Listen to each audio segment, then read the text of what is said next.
Basic electrical circuit, जहाँ पे अभी तक हमारे 3 लेक्चर कंप्लीट हो गए हैं। अगर आपने वो लेक्चर नहीं देखे हैं तो उनका लिंक जो है हमारे डिस्क्रिप्शन बॉक्स में लिखा है, आप उन लेक्चर को देख सकते हैं।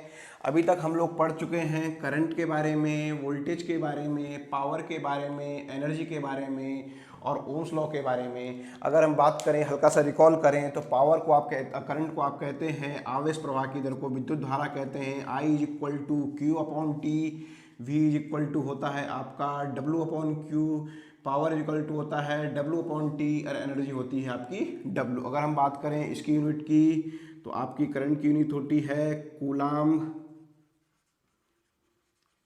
पर सेकेंड, आपकी वोल्टेज की यूनिट होती है जूल पर कूलाम, आपकी पावर की यूनिट होती है जूल पर सेकेंड और आपकी एनर्जी की यूनिट होती है जूल। इसके अलावा अगर हम बात करें इलेक्ट्रिकल के टर्म्स में, तो इसकी यूनिट होती है एम्पियर, इसकी यूनिट होती है वोल्ट, इसकी यूनिट होती है वाट और इसकी यूनिट होती है वाट सेकेंड। अब अगर हम बात करें इसके फॉर्मूले को किसी और अलग अलग टर्म्स में लिखें, तो आप यहाँ से आप पावर को लिख सकते हैं। पावर आपकी होती है P is equal to V into I, या आपकी होती है आई स्क्वायर आर, या आपकी होती है वी स्क्वायर अपॉन आर।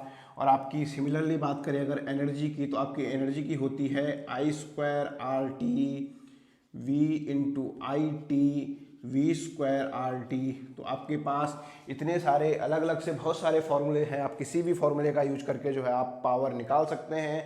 आपको क्वेश्चन के अकॉर्डिंग देखना पड़ेगा, आपको क्वेश्चन में कौन सी चीज़ दी हुई है और आपको किसके अकॉर्डिंग जो है सर्किट की पावर निकालनी है।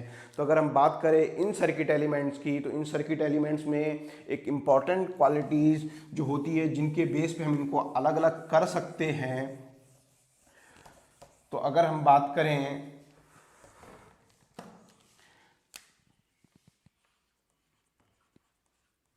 पावर की फॉर्म में, अगर आप पावर के बेस पे अगर आपको कहा जाता है कि आपको जो है सर्किट के एलिमेंट्स को जो है कैटेगराइज करना है, तो पावर के बेस पे हम कैटेगराइज करते हैं सोर्स,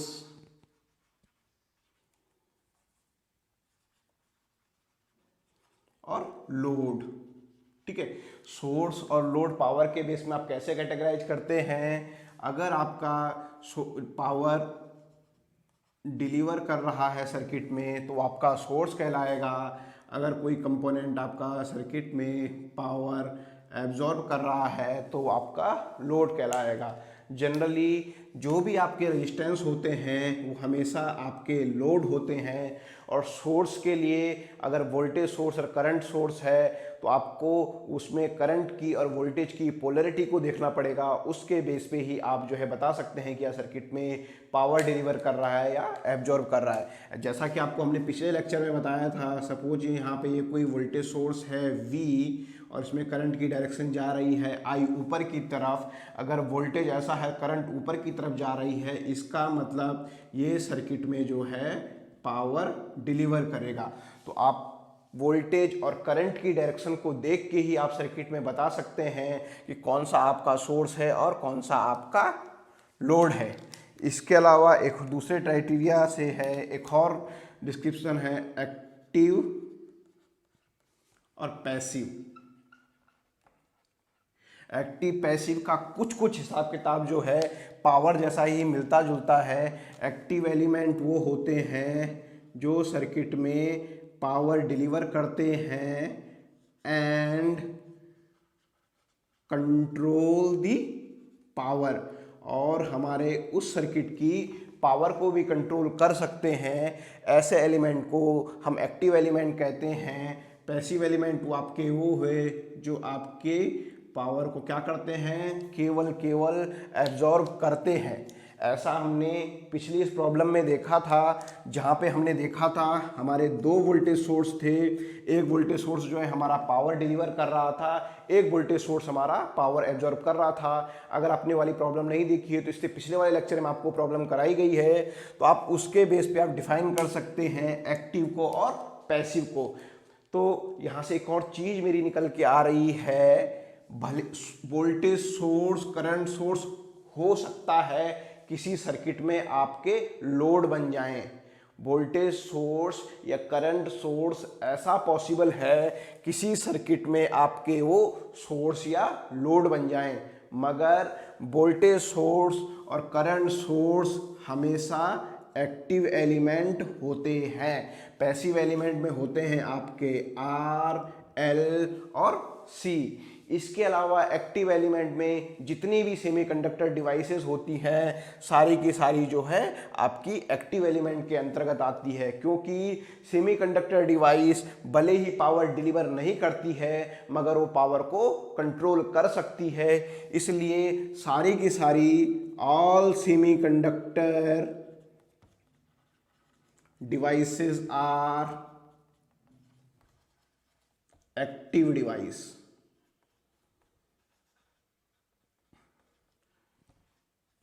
तो आपको यहां से अब पता चला पैसिव कंपोनेंट आपके केवल होते हैं आर, एल, सी। सारे के सारे जो है आपके सेमीकंडक्टर डिवाइसेस आपकी आती है एक्टिव कंपोनेंट के अंतर्गत, और सारे के सारे वोल्टेज सोर्स या करंट सोर्स चाहे वो पावर डिलीवर करें या एब्जॉर्ब करें वो आपके आते हैं एक्टिव एलिमेंट्स में। इसके अलावा हमने पढ़ा था ओम्स लॉ। ओम्स लॉ के बेस में भी हम लोग जो है कैटेगराइज करते हैं। हमारे पास होते हैं लीनियर, ओम लॉ के अकॉर्डिंग, ओम लॉ के अकॉर्डिंग भी हम लोग कैटेगराइज करते हैं लीनियर और नॉन लीनियर, जिसके बारे में आपको बताया था यदि V और I के बीच कांस्टेंट रिलेशनशिप हो तो उसे कहते हैं लीनियर एलिमेंट। अगर V I के बीच आपकी कांस्टेंट रिलेशनशिप ना हो तो उसे कहते हैं नॉन लीनियर एलिमेंट। इसके अलावा हम जो है डायरेक्शन के अकॉर्डिंग, डायरेक्शन ऑफ करंट के अकॉर्डिंग हम कंपोनेंट को दो पार्ट में डिवाइड करते हैं, बाई डायरेक्शन और यूनी डायरेक्शन।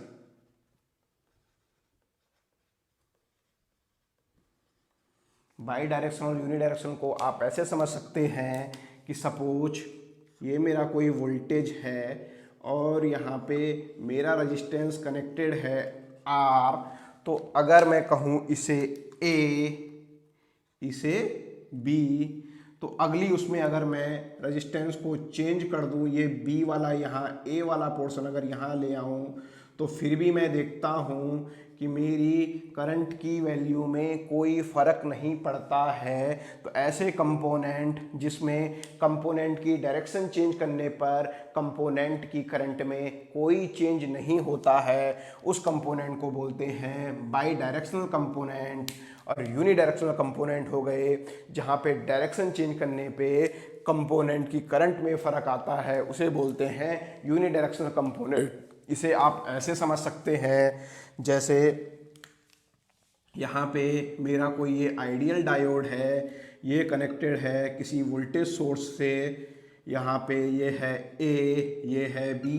आप जानते हैं अगर इस टर्मिनल को पॉजिटिव हो, ये नेगेटिव हो तो आपका डायोड हो जाता है फॉरवर्ड बायस, और ये जो है आपका एज ए स्विच की तरह पूरा वर्क करता है अगर ये आइडियल है। और अगर बात करें इसकी, अगर मैं कंपोनेंट को चेंज कर देता हूँ, अब मैंने B कंपोनेंट यहाँ ले आया है, A यहाँ ले आया है, और अगर मैं अब इसकी V और I की अगर मैं वैल्यू निकालता हूँ तो इस केस में अब आपका ये कंपोनेंट हो जाता है ओपन सर्किट। तो कहीं ना कहीं अगर आप कंपोनेंट की डायरेक्शन चेंज कर दे रहे हैं तो उसकी वजह से जो है आपकी करंट की डायरेक्शन जो है, करंट की वैल्यू इफेक्टेड हो रही है। तो ऐसे कंपोनेंट जिसमें कंपोनेंट की डायरेक्शन चेंज करने पे करंट की वैल्यू में चेंज आता है तो उसे बोलते हैं यूनी डायरेक्शनल। तो आपके सारे के सारे जो सेमीकंडक्टर डिवाइसेस हैं सारे के सारे जो है आपकी यूनी डायरेक्शनल होती है।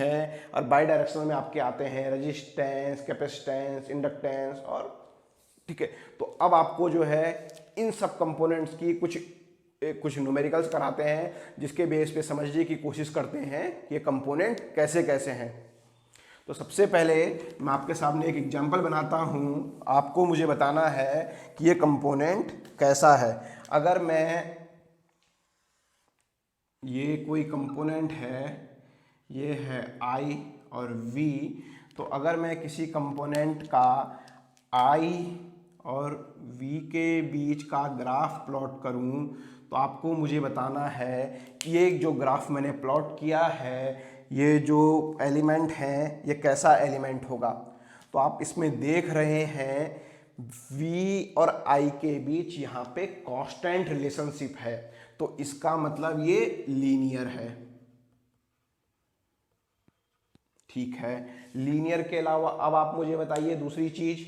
लीनियर है, अब आपने बताना है ये एक्टिव है या पैसिव है। तो आप एक्टिव पैसिव देखने के लिए किसी भी एक पॉइंट को लीजिए।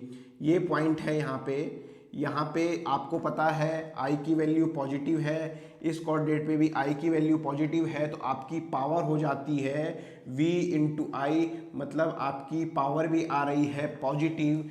कल आपको बताया था अगर पावर पॉजिटिव है इसका मतलब पावर क्या है, एब्जॉर्ब है। एब्जॉर्ब ये मतलब ये जो कंपोनेंट, जिस कंपोनेंट का हमने यहाँ पे जो है कैरेक्टरिस्टिक बनाई है, इसकी पावर आ रही है पॉजिटिव, मींस ये कर रहा है पावर को एब्जॉर्ब, मींस ये लीनियर होने के साथ साथ मेरा जो है कैसा है, पैसिव भी है। ठीक है, अब इसके अलावा आपको बताना है ये बाई डायरेक्शनल है या यूनी डायरेक्शनल है।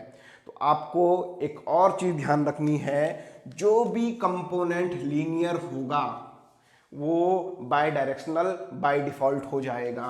तो आपका ये हो जाएगा लीनियर पैसिव बाय डायरेक्शनल। चलिए अब आपके लिए प्रॉब्लम की डिफ़िकल्टी लेवल को थोड़ा सा और इंक्रीज करते हैं, एक और ग्राफ आपके सामने प्लॉट करते हैं। आपको मुझे इस ग्राफ को देख के बताना है कि यह कैसा एलिमेंट है। ये है I, ये है V,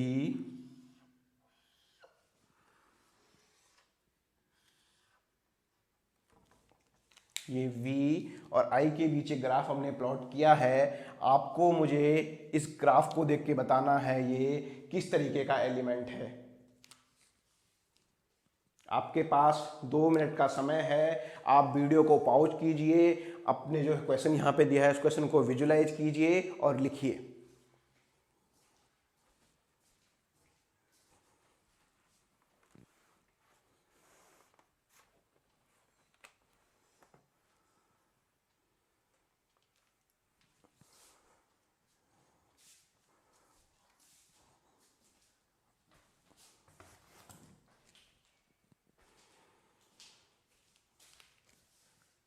चलिए, हो सकता है आप लोगों ने सॉल्व कर दिया होगा।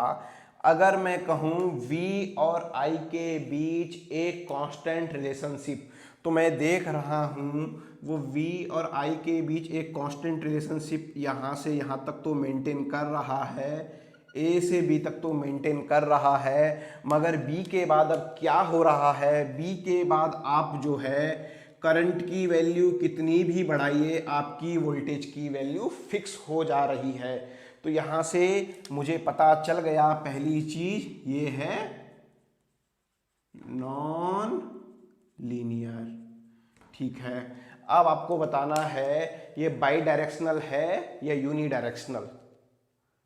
तो बाई डायरेक्शनल और यूनी डायरेक्शनल को अगर आप जो है इमेज की फॉर्म से देखना चाहते हैं, इमेज की फॉर्म से अगर आप उसे समझना चाहते हैं, तो इसका एक तरीका है, अगर उसकी मिरर इमेज पहले क्वाड्रेंट या थर्ड क्वाड्रेंट में अगर मिरर इमेज बन रही है या दूसरे क्वाड्रेंट और फोर क्वाड्रेंट में मिरर इमेज बन रही है, इसका मतलब वो कंपोनेंट आपका जो है बाई डायरेक्शनल है। तो इस केस में आप देख रहे हैं वन पहले क्वाड्रेंट और थर्ड क्वाड्रेंट में आपस में एक दूसरे की मिरर इमेज बन रही है, तो आप इसको कह सकते हैं ये आपका जो है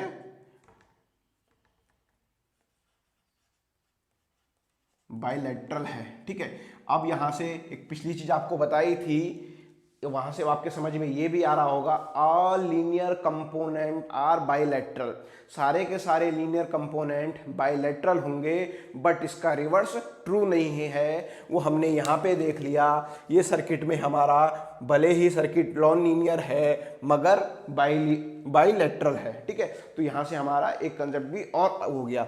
अगर अब बात करें पावर की फॉर्म में, तो पावर की फॉर्म में अगर आप इसे देखें तो यहाँ पे इस जगह पे अगर आप देखें पावर, तो ये भी पॉजिटिव, ये भी पॉजिटिव, तो पावर यहाँ पे पॉजिटिव है। और यहाँ पे देखें, यहाँ पे आपकी v की वैल्यू भी नेगेटिव है, v की वैल्यू भी नेगेटिव है, i की वैल्यू भी नेगेटिव है। तो अगर आप पावर निकालोगे तो यहाँ से भी पावर नेगेटिव नेगेटिव का पॉजिटिव आ रही है, और यहाँ से भी पावर पॉजिटिव आ रही है। इसका मतलब ये आपका कैसा एलिमेंट है, ये आपका पैसिव एलिमेंट है।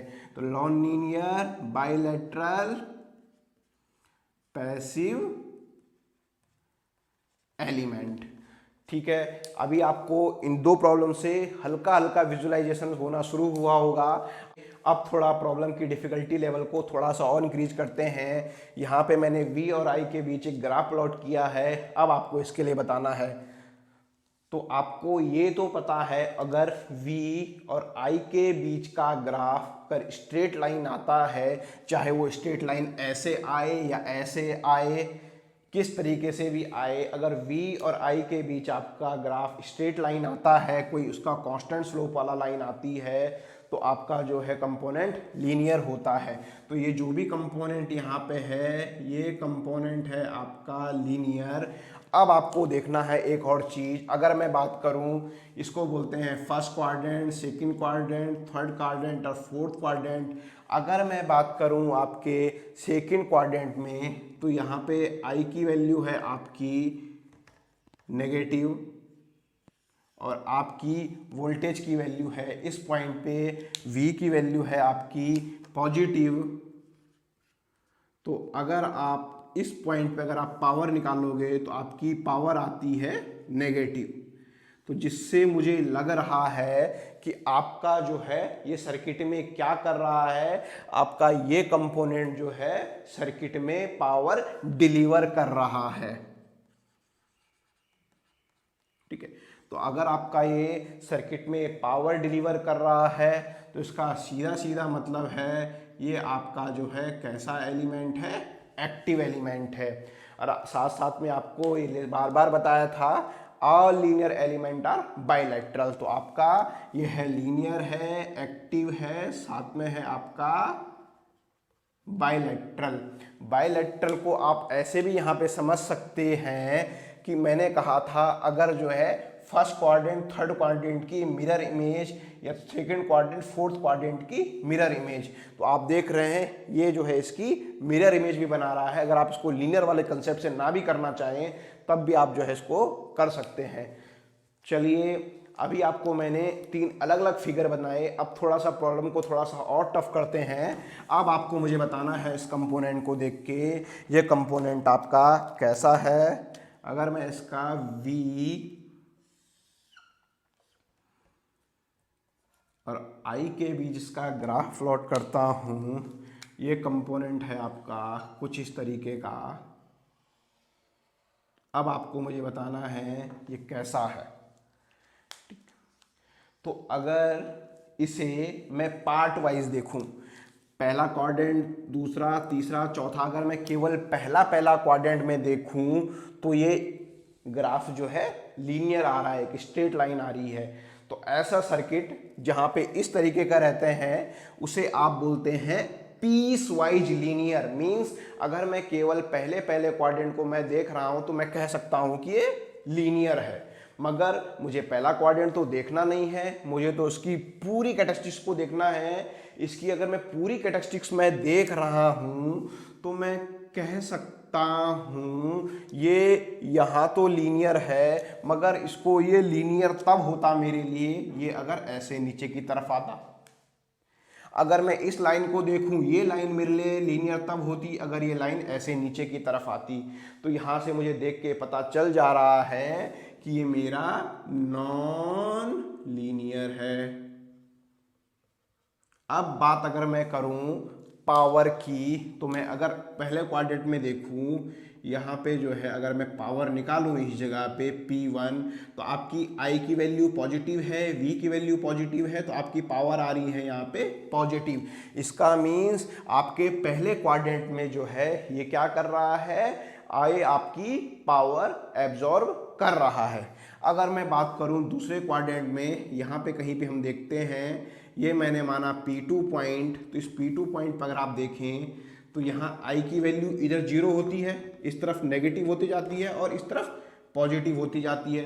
तो अगर मैं I सेम सिमिलरली वोल्टेज के लिए भी ऐसा होता है, यहाँ जीरो है, यहाँ पॉजिटिव और यहाँ नेगेटिव। तो अगर मैं अब इस पावर को देखूं इस केस के लिए पर्टिकुलर, तो यहाँ पे P2 के लिए आपका जो है करंट की वैल्यू है नेगेटिव और आपकी V की वैल्यू है पॉजिटिव, तो आपका मल्टीप्लाई करके आ रहा है नेगेटिव, आपकी P2 आ रही है नेगेटिव। तो मैं कह सकता हूँ कि नेगेटिव पावर मीन्स ये आपका जो है क्या कर रहा है, पावर डिलीवर कर रहा है। तो आप देख सकते हैं जहां ये पहले क्वाड्रेंट में पावर एब्जॉर्ब कर रहा था, दूसरे क्वाड्रेंट में पावर डिलीवर कर रहा था। तो आप बताइए इसे क्या कहेंगे। अभी मैंने एक्टिव एलिमेंट की परिभाषा क्या देखी थी, which can deliver the power और कंट्रोल द पावर। तो आपका कहीं ना कहीं ये एक क्वाड्रेंट में जो है आपका जो है ये पावर एब्जॉर्ब कर रहा है, मगर एक क्वाड्रेंट में ये पावर डिलीवर कर रहा है, तो इसके हम पावर डिलीवर वाले इफेक्ट को ज़्यादा प्रायोरिटी देंगे, क्योंकि ये इसकी गुण है। साथ में आपको बताया था पैसिव कंपोनेंट आपका कभी भी पावर जो है डिलीवर कर ही नहीं सकता। तो आप कह सकते हैं यहाँ से ये आपका आ रहा है एक्टिव कंपोनेंट। अगर बात करें बाइलेटरल और यूनिलेटरल के बारे में, तो बाइलेटरल और यूनिलेटरल के बारे में मैंने आपको बताया था फर्स्ट क्वाड्रेंट और थर्ड क्वाड्रेंट, सेकंड क्वाड्रेंट या फोर्थ क्वाड्रेंट में अगर इसकी इमेज बने, मगर इसकी फर्स्ट और सेकंड क्वाड्रेंट में इमेज बनी है, इसका मतलब ये आपका क्या है, यूनिलैटरल है। तो non linear, active and unilateral. तो चलिए थोड़ा सा प्रॉब्लम की डिफिकल्टी लेवल को अब थोड़ा सा और टफ करते हैं। अब आपको बताना है, मैं आपके सामने एक और सर्किट ड्रॉ कर रहा हूं, आपने जो है इस सर्किट को देख के मुझे बताना है कि ये सर्किट आपका कैसा है। ये है अगर आपकी I, ये है अगर आपकी V, तो V और I के बीच जो मुझे ग्राफ दिया हुआ है वो ग्राफ कुछ इस तरीके का है। अब आपने जो है इस सर्किट को देख के मुझे बताना है कि ये क्या कर रहा है। तो अभी अगर मैं यहाँ पे भी देखूँ तो लीनियर तो मुझे कहीं से दिख नहीं रहा है, लीनियर में स्ट्रेट लाइन आती है तो क्या आ रहा है, पैराबोलिक आ रहा है। तो पहली चीज़ तो मैं लिख सकता हूँ ये है मेरा नॉन लीनियर, ठीक है। अब नॉन लीनियर के अलावा अब आपको मुझे बताना है एक्टिव और पैसिव के बारे में। तो सिमिलरली हम वही देखेंगे। अगर मैं इस जगह पे मैं पावर निकाल रहा हूँ तो यहाँ पे जो है I होता है पॉजिटिव, यहाँ पे I होती है नेगेटिव, यहाँ पे वोल्टेज होता है पॉजिटिव, इधर होता है वोल्टेज नेगेटिव। तो पर्टिकुलर इस पॉइंट पे मैं देखूँ वोल्टेज भी पॉजिटिव है और करंट भी पॉजिटिव है, तो पावर आएगी आपकी पॉजिटिव। मीन्स अगर मैं बात करूँ केवल पहले क्वाड्रेंट की, तो पहले क्वाड्रेंट में ये पावर क्या कर रहा है, एब्जॉर्ब कर रहा है। अब बात करूं मैं दूसरे क्वाड्रेंट की, इस जगह पे मैं देखूं, इस जगह को सपोज मैं मानता हूं P2, यहाँ पे आपकी करंट की वैल्यू है नेगेटिव और इनटू वोल्टेज की वैल्यू है पॉजिटिव, और पॉजिटिव नेगेटिव मेरा आता है नेगेटिव। पावर नेगेटिव का मतलब होता है पावर डिलीवर करना। तो जिस एलिमेंट की मुझे कैरेक्टरिस्टिक दी गई है, ये एलिमेंट दूसरे क्वाड्रेंट में जो है पावर डिलीवर कर रहा है और पहले क्वाड्रेंट में जो है पावर एब्जॉर्ब कर रहा है। ये कहीं ना कहीं सेम पुरानी प्रॉब्लम जैसा है। तो ये हो गया है आपका एक्टिव कंपोनेंट। अगर मैं बात करूं इसको देखने के लिए ये यूनिलैटरल है या बाइलैटरल है, तो आपको कहा था अगर फर्स्ट और थर्ड की मिरर इमेज बनेगी, सेकंड या फोर्थ में मिरर इमेज बनेगी, तभी वो बाइलैटरल होगा, अदरवाइज ये है आपका यूनिलैटरल। तो आप जो है आपको यहाँ पे अब जो है 3-4 क्वेश्चन बना दिए हैं पूरी वेव फॉर्म के फॉर्म में। तो अब आपको आइडिया लग सकता है, आप फिगर को देख के बता सकते हैं ये आपका बाइलैटरल है या यूनिलैटरल है। चलिए एक प्रॉब्लम मैं आपके लिए यहाँ पे बना रहा हूँ, एक ग्राफ ड्रॉ कर रहा हूँ। आपको उस ग्राफ के बारे में मुझे कमेंट बॉक्स में बताना है कि वो ग्राफ में वो जो एलिमेंट है वो क्या क्या है।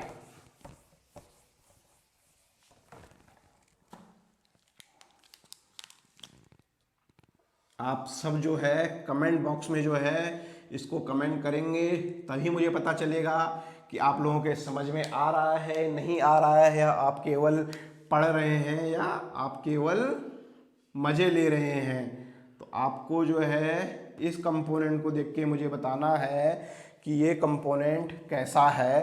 अज्यूम कीजिएगा कि ये वेव फॉर्म ही लगभग इसकी मिरर इमेज जैसी है। तो आपको मुझे ये सर्किट को देख के बताना है कि ये सर्किट कैसा है। आप लोग जो है कमेंट बॉक्स में कमेंट कीजिएगा, फिर मुझे पता चल पाएगा कि आपके समझ में आया है या नहीं आया है। पिछले लेक्चर में मैंने आपको ओपन सर्किट और शॉर्ट सर्किट के बारे में केवल हल्का सा एक आइडिया दिया था। यहाँ पर हम उसके बारे में डिटेल में डिस्कशन करेंगे, ओपन सर्किट के बारे में और शॉर्ट सर्किट के बारे में। ठीक है, तो इसको समझने से पहले यदि मैं आपके सामने एक सिंपल सा एक जो है डायग्राम ड्रॉ करूं, ये है आपका 12 वोल्ट की बैटरी है, इसके साथ जो है 2 ओम का रेजिस्टेंस जुड़ा हुआ है। तो अगर मैं कहूँ आपको करंट निकालने के लिए, तो आप करंट की वैल्यू निकाल सकते हैं ओम्स लॉ की हेल्प से। 12/2 बोले तो 6 एम्पियर, इसमें 6 एम्पियर की करंट फ्लो हो रही है। तो अगर आप अब इस सर्किट को ओपन सर्किट करते हैं, ओपन सर्किट करना मतलब उस रेजिस्टेंस को हटा देना।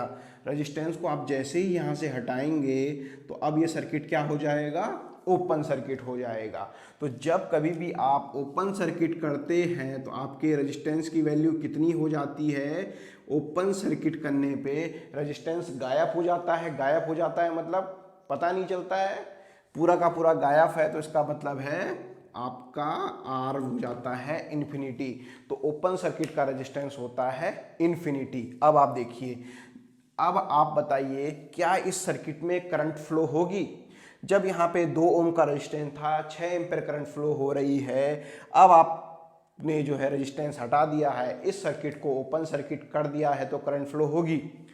तो करंट की मैंने आपको इंपॉर्टेंट प्रॉपर्टी के बारे में बताया था कि करंट जो है जिस रास्ते से जाती है उस रास्ते से लौट के वापस नहीं आती है, और करंट जो है हमेशा क्लोज लूप में ही फ्लो करती है, क्योंकि उसे जाके जो है यहाँ वापस आना है।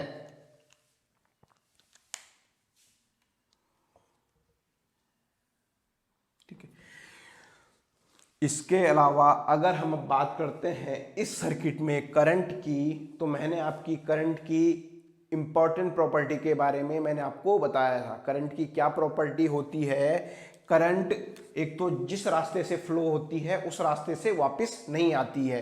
तो करंट को कहीं ना कहीं फ्लो होने के लिए पूरा ऐसा रास्ता चाहिए। ये ऐसा रास्ता मतलब आप इसे कह सकते हैं क्लोज लूप। हमारी करंट जो है हमेशा क्लोज लूप में ही फ्लो होती है।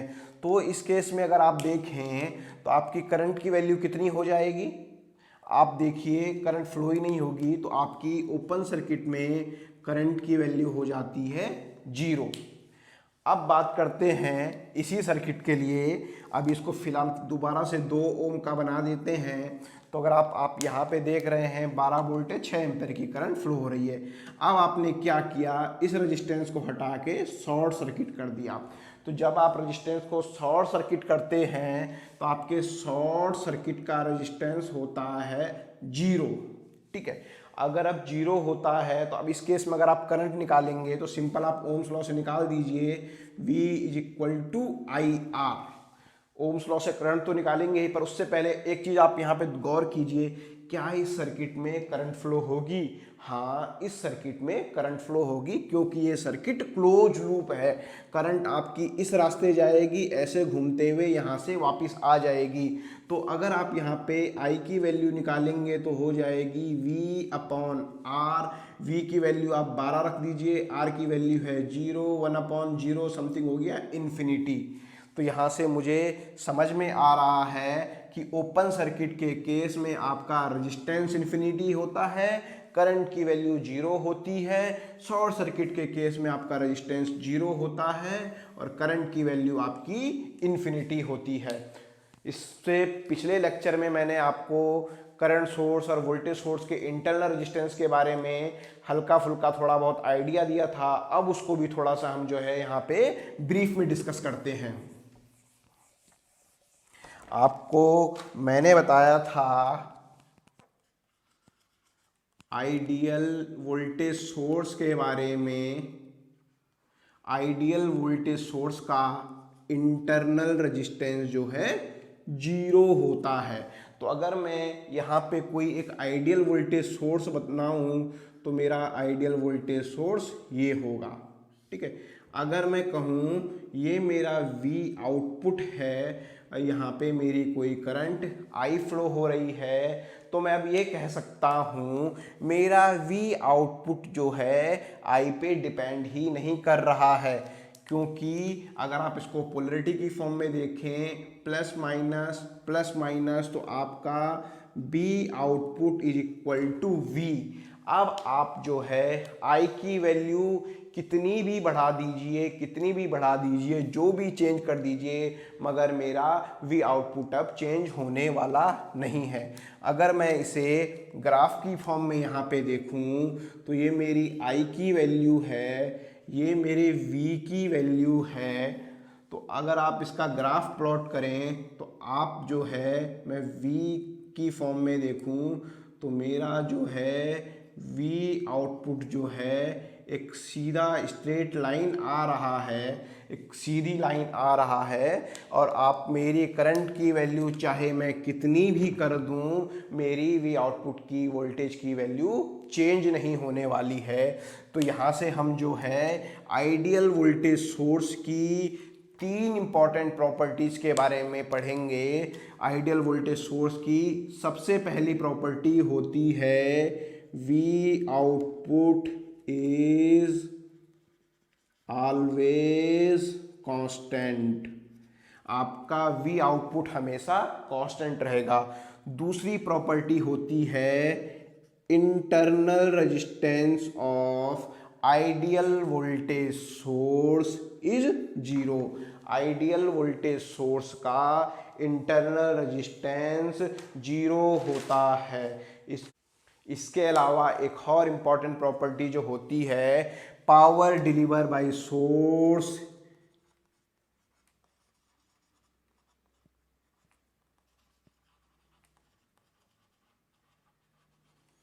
जीरो, ठीक है। तो आपकी आइडियल वोल्टेज सोर्स की 3 इंपॉर्टेंट प्रॉपर्टीज यहाँ पे हो गई हैं। आपका आउटपुट वोल्टेज कांस्टेंट रहता है, चाहे आप करंट की कितनी भी वैल्यू बढ़ा दीजिए।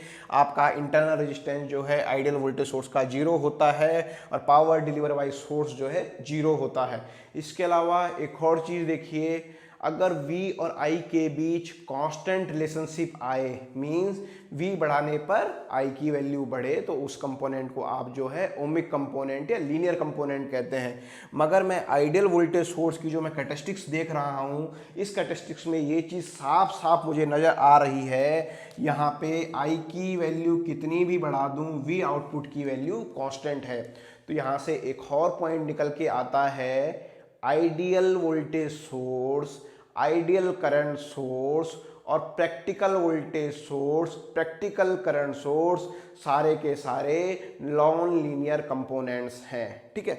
All voltage current source are non linear component. सारे के सारे वोल्टेज और करंट सोर्स, कौन से वोल्टेज और करंट सोर्स?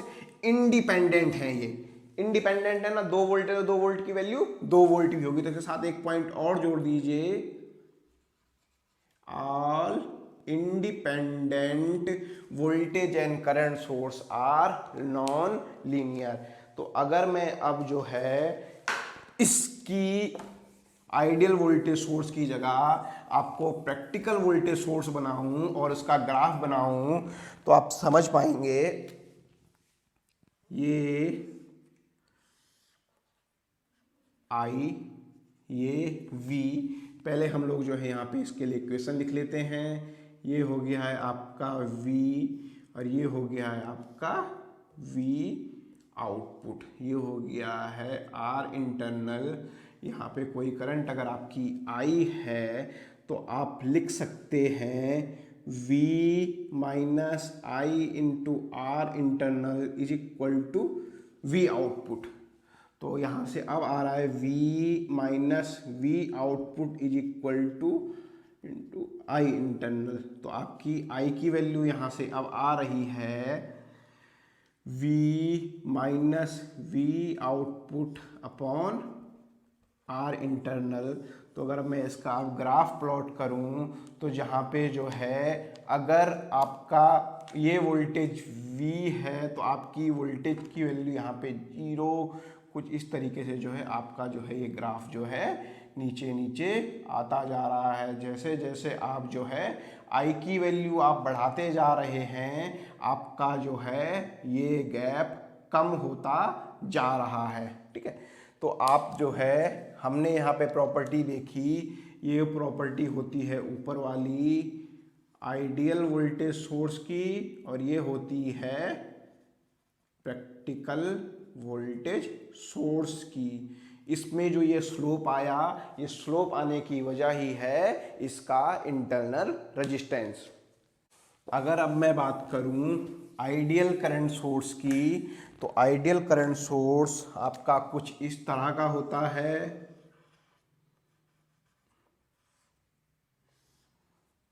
ये अगर मेरा यहाँ पे है V आउटपुट, तो अगर मैं आइडियल करंट सोर्स की बात करूँ तो सबसे पहली चीज़ आइडियल करंट सोर्स का इंटरनल रेजिस्टेंस होता है इन्फिनिटी।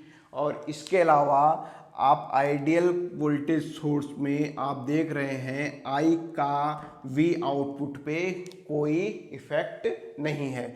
आपका V आउटपुट जो है आपका करंट की वैल्यू से इंडिपेंडेंट है। ठीक है, इसके अलावा मैं एक और चीज़ जो देख रहा हूँ, आपका जो है ये करंट सोर्स जो है इनफाइनाइट पावर डिलीवर कर रहा है। तो आपकी अगर मैं बात करूं आइडियल करंट सोर्स की प्रॉपर्टी की, तो आइडियल करंट सोर्स का आपका इंटरनल रेजिस्टेंस होता है इन्फिनिटी और V आउटपुट जो है आपकी I की वैल्यू पे बिल्कुल इंडिपेंडेंट है। चाहे आपका V आउटपुट कितना भी हो जाए, आपकी I की वैल्यू कांस्टेंट है। तो अगर आप इस ग्राफ को ड्रॉ करें यहाँ से, यहाँ इस समय पे मैं ले रहा हूँ I और यहाँ पे मैं बना रहा हूँ V आउटपुट, तो V आउटपुट और I के बीच अगर मैं ग्राफ ड्रॉ करूँ तो ये मेरा इस समय पे मेरी I की वैल्यू कांस्टेंट है, चाहे आपका V आउटपुट 0 हो, चाहे आपका V आउटपुट कितना भी हो। तो तीन इंपॉर्टेंट प्रॉपर्टी यहाँ से निकल के आती हैं मेरी आइडियल करंट सोर्स की। आइडियल करंट सोर्स का इंटरनल रेजिस्टेंस इन्फिनिटी होता है और आइडियल करंट सोर्स की करंट में आउटपुट वोल्टेज का कोई इफेक्ट नहीं होता है और आपका जो है आइडियल करंट सोर्स जो है आपकी इनफाइनाइट पावर डिलीवर करता है। यहाँ पे किसी सर्किट को अगर मुझे सॉल्व करना होता है तो मैं उस सर्किट का V इक्विवेलेंट R इक्विवेलेंट निकाल के I निकाल लेता हूँ, या इस तरीके से जो है मैं कुछ कैलकुलेशंस करता हूँ। तो यहाँ पे हम जो है अगर आपके दो वोल्टेज सोर्स ऐसे कनेक्टेड हैं, ये V1 है, ये V2 है, तो अगर आपको देखना है कि ये पोलरिटी पॉजिटिव, ये नेगेटिव, ये पॉजिटिव, अगर आपके इस तरीके से नेगेटिव पोलरिटी से पॉजिटिव पोलरिटी जुड़ी हुई है तो आप जो है इन दोनों वोल्टेजों को ऐड कर सकते हो और एक इक्विवेलेंट वोल्टेज लिख सकते हो V1 प्लस V2। और इसके अलावा यदि आपका ये V1 है और यहाँ पे एक वोल्टेज और आ जाता है V2, तो आप इस केस में देख रहे हैं प्लस माइनस माइनस प्लस, तो अपोजिट पोलरिटी नहीं जुड़ी हुई है। तो इस केस में जो आपका रिजल्टेंट होता है वो होता है, आप इसको रिजल्टेंट लिख सकते हो V is equal to V1 minus V2, यदि आपका V2 आपका V1 से कम है। यदि आपका ये 10 वोल्ट और ये 6 वोल्ट है तो आपको देखना है ये पॉजिटिव नेगेटिव इस तरीके से जुड़ा हुआ है। पॉजिटिव कंपोनेंट जो है आपका नेगेटिव कंपोनेंट से जुड़ा हुआ है, तो आप इसको रिप्लेस कर सकते हो सीधा की सीधा एक 16 वोल्ट की बैटरी से। अब अगर आपके पास एक वोल्टेज सोर्स ये है 12 वोल्ट और एक वोल्टेज सोर्स ये है 10 वोल्ट, तो आप सबसे पहले इसका इक्विवेलेंट निकालने से पहले, इसका रिजल्टेंट निकालने के लिए, अगर आपको कुछ भी आइडिया नहीं है तो सबसे पहले आप क्या करेंगे, मार्किंग करेंगे, प्लस माइनस माइनस प्लस। तो यहाँ पे मैं देख रहा हूँ नेगेटिव टर्मिनल से इसका नेगेटिव टर्मिनल जुड़ा हुआ है, मीन्स जो है नेट वोल्टेज जो है कम हो जाएगा। तो इसका नेट वोल्टेज जो कम हो जाएगा, नेट वोल्टेज हो जाएगा 12 माइनस 10 वोल्ट, और ये वाली पोलैरिटी आ जाएगी। तो 12 minus 10 volt is equal to 2 volt. आप इसको इस तरीके से आप इसका सर्किट बना सकते हैं। ठीक है, चलिए अभी थोड़ा सा जो है इसी प्रॉब्लम्स में एक और प्रॉब्लम को देखते हैं। ये आपको मुझे बताना है, अगर ये है 10 वोल्ट और ये है 12 वोल्ट, तो आपको मुझे बताना है इसका रिजल्टेंट क्या आएगा। तो आप देखिए, आपको कुछ नहीं करना है, ये आपको सबसे पहले plus minus minus plus, means आप जो है ये डिफरेंस वाली पोलैरिटी में जुड़े हुए हैं, नेट वोल्टेज कम होगा। अब 10 में से कितना कम है, 12 में से 10 कम है, 2 वोल्ट आपका रिजल्टेंट रहेगा। चूंकि बड़ा आपका 12 वोल्ट है तो इसलिए आपकी 12 वोल्ट वाली पोलैरिटी आएगी। ये हो गई है माइनस, ये हो गई है प्लस, ये हो गई है 2 वोल्ट। तो आप जो है इसको इस तरीके से कर सकते हैं। इसके अलावा अभी जो भी हमने वोल्टेज का एडिशन देखा, इसमें सारे के सारे कंपोनेंट आपके कैसे जुड़े थे, सीरीज में जुड़े थे। तो अब अगर वोल्टेज आपके V1, V2, V3 अगर आपके पैरेलल में कनेक्टेड हैं, इस तरीके से कनेक्टेड हैं, तो आप जो है इसका इक्विवेलेंट वोल्टेज जो निकालोगे, इसको इक्विवेलेंट वोल्टेज एक सिंगल वोल्टेज सोर्स की फॉर्म में जो आप लिखोगे वो आपका हो जाएगा, बताइए। ठीक है, आपको एक इंपॉर्टेंट प्रॉपर्टी भी ध्यान रखनी है कि आपको पता है पैरेलल में वोल्टेज सेम होता है, मतलब जो इसके अक्रॉस वोल्टेज है वही वोल्टेज इसके अक्रॉस होगा, वही वोल्टेज इसके अक्रॉस होगा। तो आपका जो वोल्टेज आएगा वो आएगा V is equal to V1 is equal to V2 is equal to V3, क्योंकि पैरेलल में वोल्टेज सेम होता है। अब अगर मैं आपके सामने एक प्रॉब्लम ड्रॉ करूं, ये है 6 वोल्ट, ये है 8 वोल्ट, और मैं आपसे कहूं कि आपको बताना है कि इसका एक इक्विवेलेंट वोल्टेज की फॉर्म में ए बी कितना आएगा, वी ए बी कितना होगा। तो सबसे पहले मैंने आपको कहा था पैरेलल में वोल्टेज सेम होता है। मैं देख रहा हूँ यहाँ पे ये 6 वोल्ट है, ये 8 वोल्ट है, मीन्स वोल्टेज ही आपस में सेम नहीं है। तो इसका मतलब कहीं ना कहीं ये क्वेश्चन गलत है। तो इस तरीके का क्वेश्चन पॉसिबल ही नहीं हो सकता है आपका हाँ, ये तब पॉसिबल हो सकता था अगर ये भी 6 वोल्ट होता, तो VAB आपका जो है 6 वोल्ट आता। ठीक है, अभी हमने इस तरीके के कॉम्बिनेशंस देखे हैं वोल्टेज सोर्स के लिए।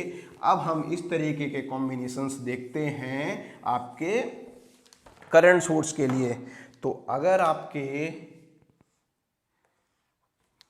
दो से ज़्यादा करंट सोर्स, आपके एक करंट सोर्स है I1, एक करंट सोर्स है आपका I2, तो आप जो है इस करंट सोर्स को आप जो है रिप्लेस कर सकते हैं एक सिंगल करंट सोर्स से, जो हो जाएगा आपका I1 प्लस I2, क्योंकि दोनों ऊपर की तरफ ही जा रहे हैं, दोनों ऊपर की तरफ जा रहे हैं, दोनों सपोर्ट में काम कर रहे हैं, तो I1 प्लस I2। अगर आपके 2 वोल्ट करंट सोर्स हैं, एक में करंट जा रही है ऊपर की तरफ, एक में करंट जा रही है नीचे की तरफ, तो अगर आप यहाँ से आप देखें और नेट करंट अगर आप निकालें, तो सपोज मैं अज्यूम कर रहा हूँ कि मेरा I1 is greater than I2 है। जब 2 करंट अलग अलग मैग्नीट्यूड की, एक ऊपर जा रही है एक नीचे जा रही है, तो क्या होगा, दोनों के बीच वर्चस्व की जंग शुरू होगी। तो जो ज़्यादा बड़ा रहेगा वो डरा के सब चीज़ को अपनी तरफ डाइवर्ट कर लेगा। तो अगर यहाँ पे 2 करंट हैं तो यहाँ पे इम्पैक्ट आ जाएगा ऊपर वाली करंट का। ऊपर वाली करंट जो है नीचे वाली करंट को भी अपने साथ ले जाएगी, उसे भी डाइवर्ट करने की पूरी कोशिश करेगी, और आपकी नेट करंट की वैल्यू आएगी I1 माइनस I2।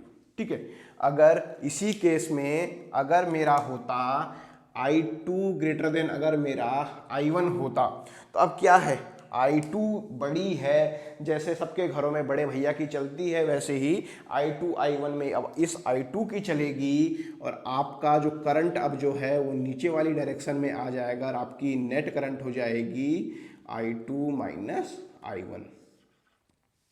ये अगर आपके बहुत सारे करंट सोर्स इस तरीके से अगर आपके सीरीज में पैरेलल में कनेक्टेड हैं, तो आप उनको जो है इस तरीके से जोड़ के आप जो है उनका इक्विवेलेंट बना सकते हैं।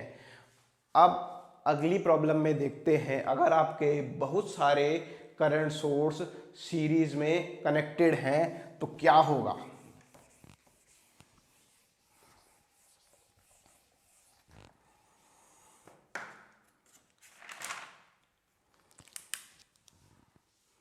ये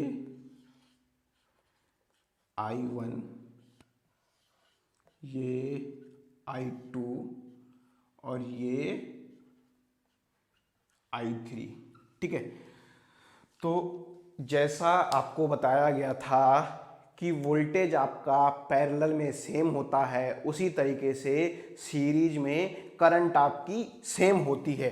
अगर आपके I1, I2, I3 कुछ इस तरीके से दिए हुए हैं, तो आप इन तीनों को हटा के केवल एक करंट से आप इसे रिप्लेस कर सकते हैं I, मगर ये कब पॉसिबल है, जब आपकी I1 is equal to I2 is equal to I3 होगा। ये आपका तभी पॉसिबल है। ठीक है, तो यहाँ से आप जो है अब आपके समझ में आया होगा कि अगर मैं कहूँ ये करंट जा रही है यहाँ से 3 एम्पियर, ये करंट जा रही है 2 एम्पियर, और ये करंट जा रही है 4 एम्पियर। पहली चीज़, ऐसा पॉसिबल ही नहीं है कि ऐसा कुछ हो पाए, क्योंकि मुझे पता है ए बी में मेरे तीनों करंट सोर्स आपस में कैसे जुड़े हुए हैं, सीरीज में जुड़े हुए हैं। तो प्रैक्टिकली ऐसा सर्किट आपका पॉसिबल ही नहीं है। ठीक है, तो अब अगर हम आपको एक और क्वेश्चन देते हैं, आपको जो है with help of the Ohm's law आपको जो है मुझे बताना है कि इस ब्रांच के अक्रॉस करंट कितनी होगी।